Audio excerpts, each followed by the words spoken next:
Дәулет эсігіне қош келдіңіз. Менің есімім Серік Қылашұлы, Жамбыл облысы қолөнершілер одағының төрағасымыз. Ұлттық өнердің барлық түрімен айналысамыз. Менің өзім айналысатын қазақтың ұлттық аспаптары. Жеке өнер, сосын ата әжелері терімен айналысатын ұсталарымыз бар.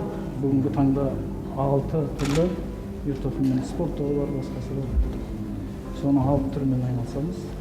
Түрлі қамшылар. Қанша ма?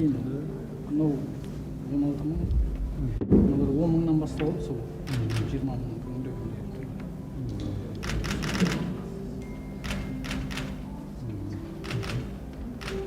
Кімге төлеу керек?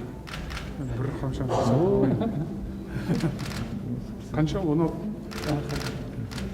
Ладно, 100 қойсаңыз болады. Значит, не надо. Это керамика, это глина красная, я ее обжигаю, потом расписываю. Сама недавно этим занимаюсь, поэтому мне очень интересно это занятие. Очень интересно. Глина действительно древнее мастерство, ремесло.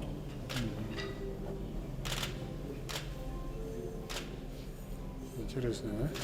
Очень интересно, да. Продаете? Пока никто не покупает, ну, потихонечку. Потихонечку продаю. Давайте я у вас куплю что-нибудь, чтобы у вас торговля пошла. Чтобы вам понравилось, возьмите то, что вам понравится. Хорошо. И сколько она стоит? Я даже не знаю, может быть, просто подарить вам? Нет, я куплю обязательно. Сколько она стоит?